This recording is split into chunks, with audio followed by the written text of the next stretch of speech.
Art. My name is Georgios. Today is Tuesday, April 12th, 2022. The time is 10:30 a.m. and this interview is being conducted virtually and recorded.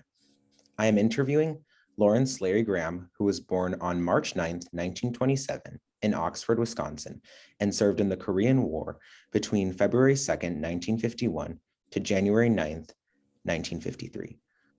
Larry Graham was a PFC or Private First Class in the Army Signal Corps and served as a teletype operator. This interview is sponsored by the Bell Tower Memorial. So I guess the first question that was on my mind to ask you was, during your days on the farm, did you feel you were doing something for the war effort, or did you feel like you wanted to be in the action, like in that moment where the conflict was going on? Well, at that point, it seemed that I was doing something for the war effort, but the farm had to be large enough to really make a difference, and so our farm was not large enough to qualify. So the draft board decided that if I would work for several farmers in the area, I would qualify. So I tried doing this for a while, but then each farmer will want me at the same time. And then the work was pretty hard that I had to do. So I did this for a short time, worked through that summer. And I thought that really, maybe if I was in the armed service, the work wouldn't be any harder. So I decided I notified the draft board that I wasn't working on the farm anymore. So then I was drafted in the Army. So how did you feel on February 7th, 1951 when you were drafted? Like, what kinds of emotions were you feeling? Was there one in particular that was more significant than others, or? Well, I just kind of wondering if that's the right thing to do. And my mother, she didn't really appreciate me going in the service. She thought it was too dangerous, but I decided I should serve my country anyway, so I did volunteer.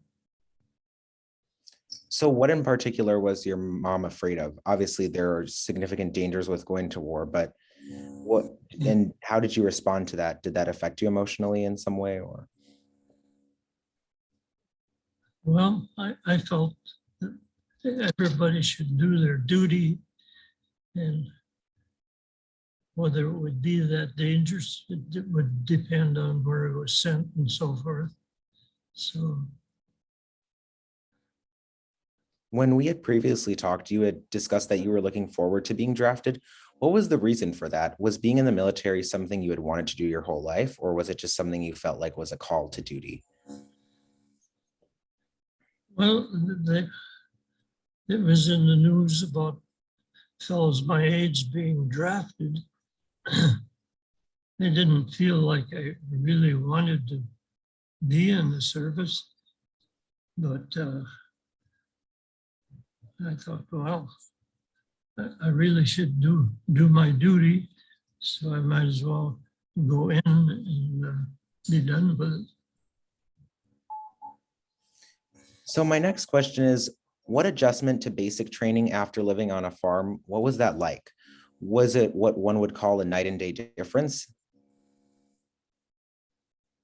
Well, it was more, you had to take orders and wait for the next call, Where on the farm, you just got up and do the chores that you had at hand. So what was your experience like going from Washington State to Yokohama via a ship? Were you afraid of it? Did the voyage seem kind of perilous, or did you Uh, feel okay about it? it got kind of tedious after a few days on the water, and but as we moved along the ocean, the weather changed from, it was pretty cool when I left until we crossed the equator. And then it was really quite hot. And, Was there anything that was kind of running through your mind in that moment when you were on that ship, like, wow, this is really it, like I'm going to serve my country? Was there some kind of like instant realization, or was there a particular memory from that trip that stuck out to you? well, it just being out there on the ship for quite a few days in a row, it got pretty monotonous. Was there ever a point that you felt some kind of resentment towards your fate, or did you just kind of suck it up and just continue on with your duty? Well, no, it didn't affect my faith any. I just was couldn't wait until we could get on land again. That leads into my next question. How did you feel when you got to Japan? It was really quite different. The countryside is really quite backward. It was warm in the summer when we got there, and we got off of the ship, and they loaded us onto a small train. The train was kind of similar to the one that we have out at the park here in Milwaukee. It wasn't much bigger than that. And as we looked out across the countryside, there was people milling around. One instance, I saw a mother was bathing her child out in the yard in the bathtub, and they had no privacy, it didn't seem like.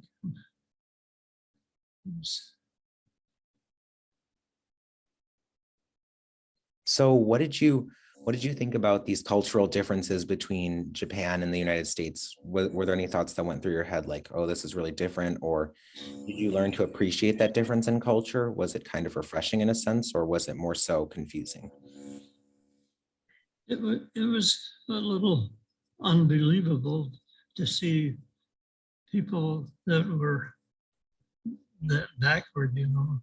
There was, Right. So seeing this underdeveloped part of this nation, did it make you feel grateful for how you lived in the United States? well, yeah, we seemed quite a bit more advanced than they were. Everything was hand labor. They were working in the streets. They were gravel streets, and they were smoothing it down with rakes and stuff. They didn't have road machinery to really make a street. But they did get a street made. But quite remote. So were the Japanese barracks you stayed in much different from American barracks? They were quite similar, actually. Or they were along barracks, and Yeah, quite similar to the barracks in this country. So when you got to those Japanese barracks, did you feel a sense of freedom in a sense now that you weren't on your family farm? Was there like this kind of excitement for independence in your own way to kind of embark on your own voyage? Obviously, it was an act of service, but did you feel like, now I'm kind of more free. I can do more of stuff, things on my own without having to be like in the, radius of my parents or. Well, no, it just was just doing your duty in the service. It didn't have any particular feelings about it. So there were no feelings at all really about it. You were just kind of impartial about it, or? Well, it just felt that it was part of the duty and did what we were required to do. So did you get to talk with any of the Japanese? Well, you could try and really understand them. Just catch a word here and there, Are there any Japanese words in particular that you remember that stick out to you as being helpful or quite useful in your travels there, obviously, during your time in service? Well, not too much. It was kind of nice that those people, they like to have a job. For instance, if we could hire those people to come and do our cleaning work in the mess hall. We didn't have to do KP duty out there, and they were glad to do the job for $1. So, but they were always very friendly, glad to do it. So did seeing them be so appreciative of $1, something that we would see as perhaps a much more minuscule amount in this country, did that make you feel any certain way? Did it make you feel like maybe in other countries there was a bit of appreciation for things we take for granted in this wonderful country we live in? Yes, I suppose so. So my next question is, of all your interactions with the Japanese people, which one is your favorite?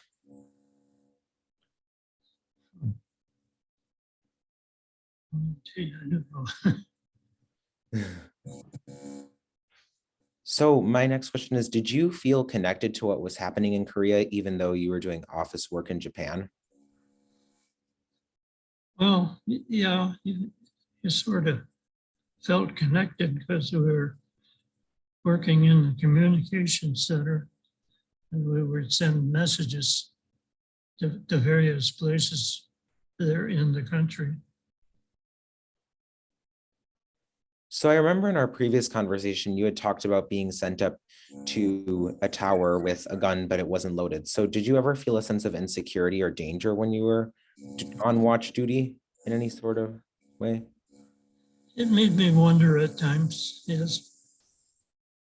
Because My next question.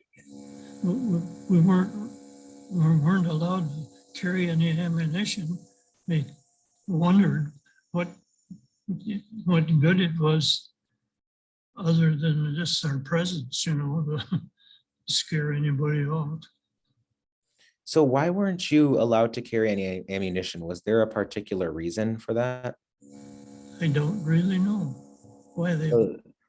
Yeah, they never told you guys anything like any. Never gave us any excuse for not having, but just that we had to carry a weapon. So, My next question is, did you ever feel a sense of insecurity or danger when you were walking down the streets of Sendai, Japan? I remember you told me you would go to a laundromat to get your clothes washed because that was like the way to do it back then. yeah, no, I didn't feel any threat at all, because the people there were always very friendly, you know. So why do you think they were friendly? Because obviously at this point in history, we were coming out of a very tense atmosphere with the Japanese from World War II. Do you think it was the geopolitical location that had to do with that, or? I just felt that it was kind of their nature, really.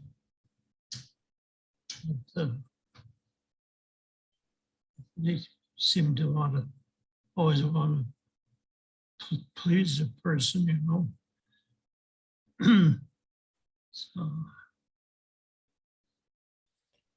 Does seeing a laundromat trigger a sense of nostalgia for you? If so, is it positive or negative? doesn't really have any effect on me, really. It just that, well, I was so appreciative of a place where I could take it. I didn't have to scrub my clothes at the barracks. You could just take it there and have it done. And they were always glad to do it. So, Was that your first time using like an automated system to wash your clothes? Had you washed them by hand back at the farm? well, my mother did all the laundry there. And but I didn't have to wash them there in town. You could just go to a regular laundromat, you know, they would do it. My next question is, how did you feel about the energy of the work environment at the communication center? Like, what was the work environment like there? We worked in 3 shifts. Like, you know, 3 different shifts. We would work a shift for 2 weeks. And when that shift was over, we moved to the next shift and just kept going like that. So what did these shifts embody in totality? Like, were there different things you had to do in different shifts, like different tasks to be completed? It was the same kind of work each shift. It's just that it went around the clock, you know. So You had talked about in our previous time talking that you had taken a typing class in high school. Did your fellow comrades look up to you as an eminence or useful resource because of the fact that you possessed previous knowledge of typing? Did you kind of have to teach people, or was that responsibility placed on you? How did you feel about that? no, when they sent us to this school, they sent, well, everybody in general went there and they tried out, and the ones that could type seemed to progress, you know, to learn the ropes, and the ones that didn't have typing, they had it much harder because they had to learn typing before they learned the procedure for sending messages. So Did you feel bad for the people who couldn't type in a sense, or? well, I just felt that they were going to have a rough time trying to pass the course, you know. If you didn't know how to type, or then you were at a loss when it come to placing the heading or the address and stuff at the beginning of the messages. Why they would have trouble trying to pick out a message on a teletype when they didn't know how to type. My next question is, If you couldn't type, would you be sent onto the front lines, or how did that work necessarily? Or was it regardless of how bad or how good you were at typing, you were stuck there and you were going to be a teletype operator?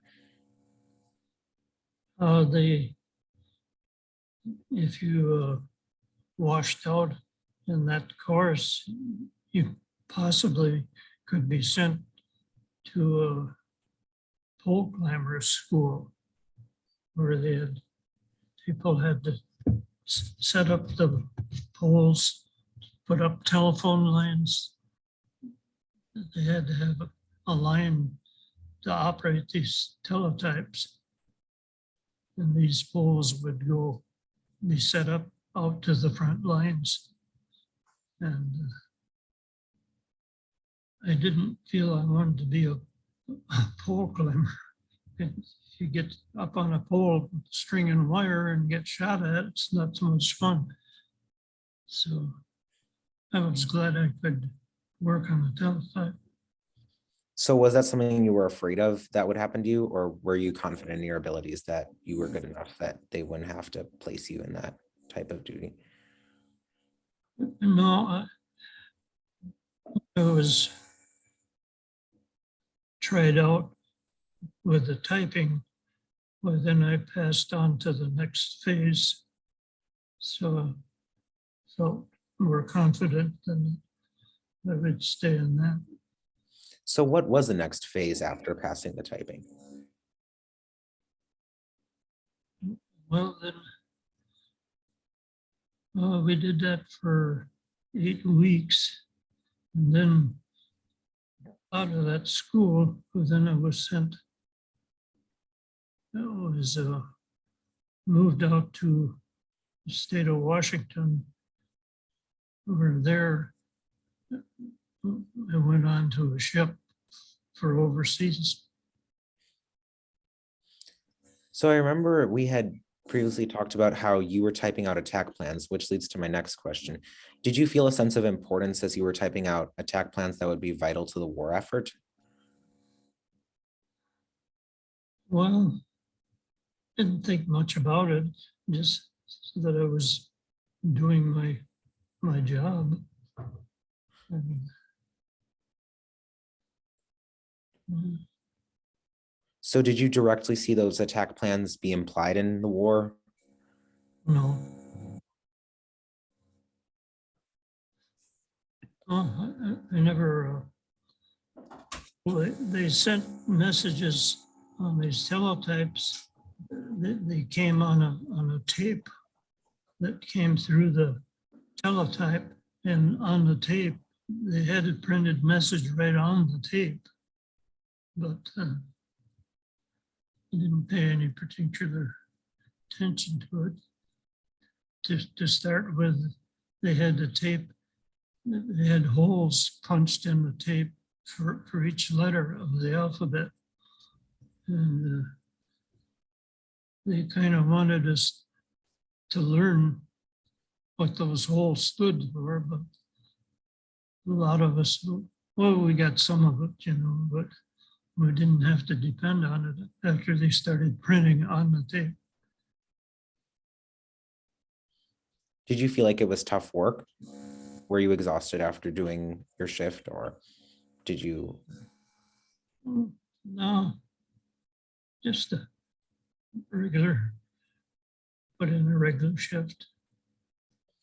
So after your shift, was there a particular activity you like to partake in to replenish your energy, or something you like to do after that? Was there any leisure available to participate in, or? Oh, they had, oftentimes they brought in entertainment to the center down where they had entertainment, and they had a restaurant and stuff. And they had movie theaters you could go to. And if you were a golfer, well, you could go golfing or stuff like that. So what type of entertainment did they have? Because I recall vividly that there was one point, I don't remember which war, but James Brown had came and performed. Did you have anybody like that come, or? They had quite a few high wire acts where they would fly up in the air and whatever they did, you know. So do different acts that the groups could do. And sometimes musical groups came in and entertained us. Did you like that sense of leisure in your time at service? Did it make you feel as though you could kind of have a little bit of an escape from the tragedy of the war, or? Yeah, we enjoyed the acts they put on. My next question is, did you watch any movies in particular that you remember in Japan? Was there any single one that you were excited to see, or? I did go to one movie, it's called High Noon. It was, of course, it was in Japanese language, but they printed the English on the bottom so you could tell what they were saying. Were there any other movies that you watched besides High Noon? I don't remember any in particular. That one kind of stuck in my mind. So then, was there a system that you could contact your family? How would you contact your family? Would you write letters to them, or? I wrote letters. It took, probably a week and a half or 2 weeks to get a letter. I never tried to call home.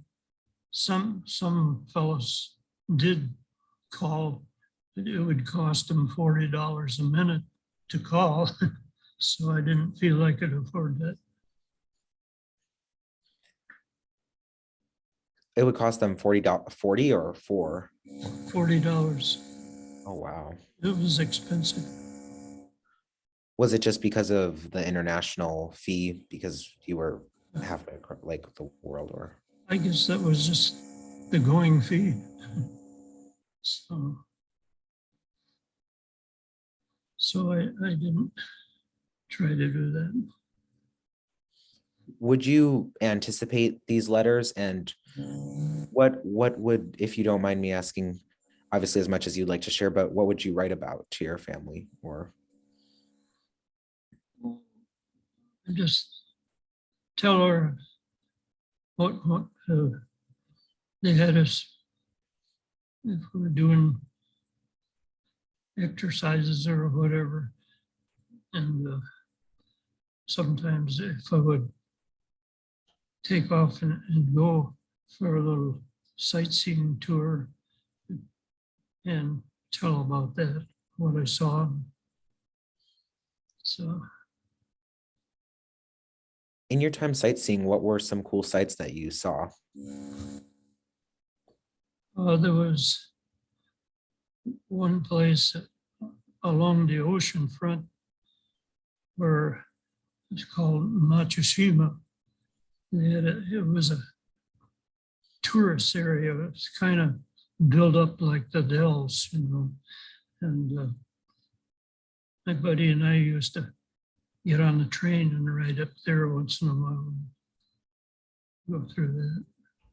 Was there anything in particular you would do there? No, just wander around, sightsee, go for a boat ride.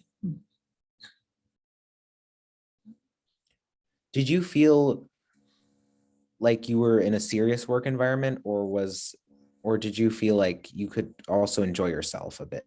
Or did you have to be always like in character and in form, in a sense that you always had to be like? When we were sightseeing?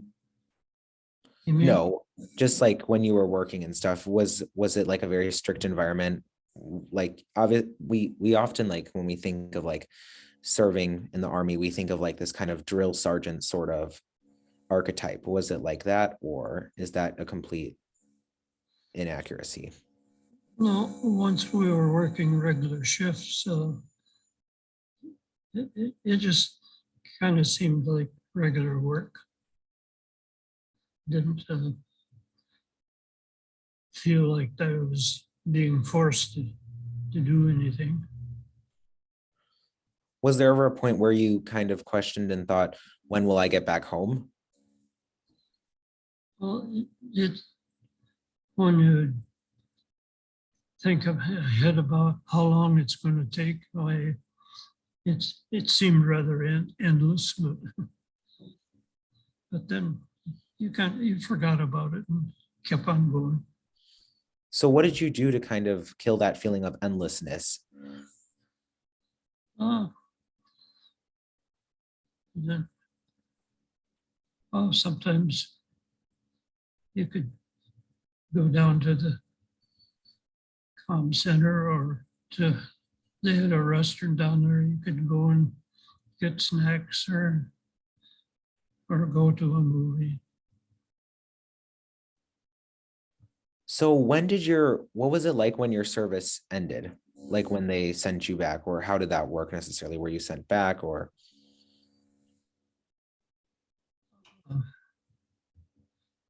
Well,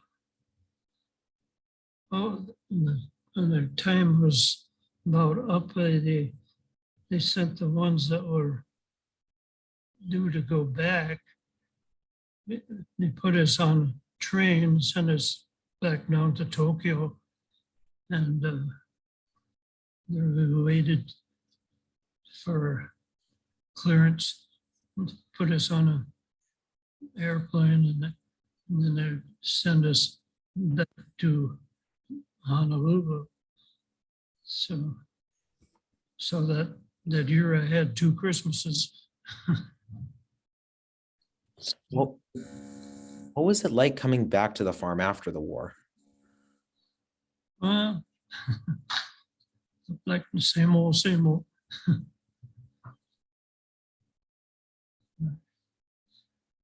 My dad was still farming a little bit. He wasn't able to do a lot. So I came back and decided to look for some other kind of work. So I know you had brought some personal belongings of yours. Are there any of significance that you would like to share or talk about during your time in service? Oh,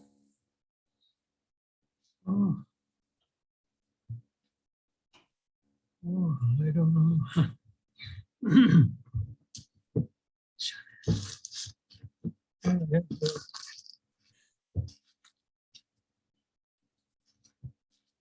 This was National Defense Medal. Guess you saw that later. This it was for serving in the country, and this one was that was.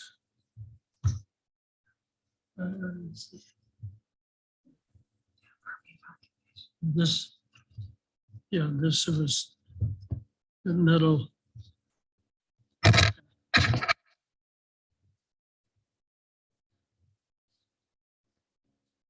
The medal of occupation. So could you tell us a bit more about why you received that or what you received that for? It was pretty much what was issued to people that served in that time and area. And this, the picture when I was stationed at Camp Sendai. I don't know if you can see that. You seem happy. Yeah, it was. It was actually a fairly easy life. just that you were in the Army, that was it. Is there anything else you'd like to share of your personal belongings? Don't know, don't know how I could do this. I did bring this book of pictures. Here they have a picture of their Japanese boat. They were quite typical there. And, the guys in my unit had signed here.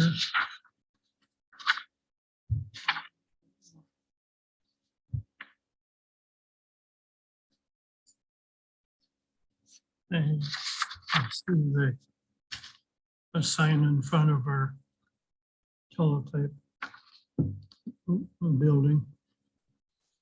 And the picture of the building where we worked. Quite a sizable building. I don't know. Anything else in particular, or?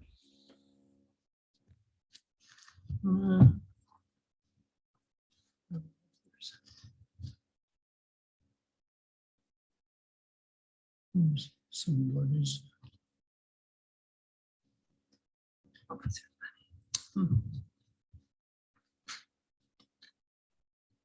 You can see the guy, I don't know what, taking a little nap, I think.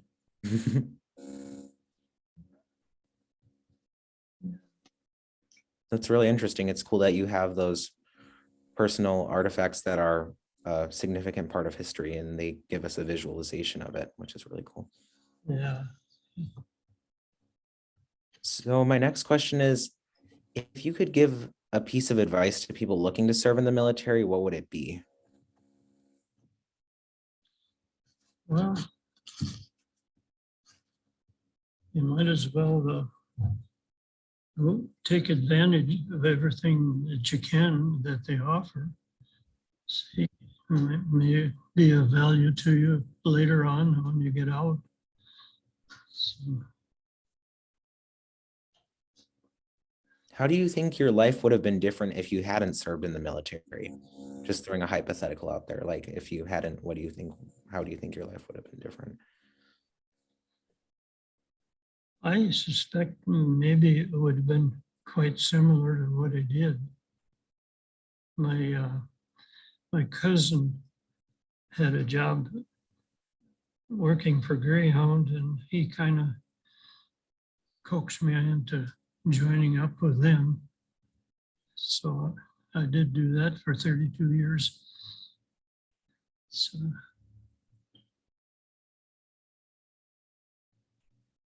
is there anything else you'd like to share about your time in service, or?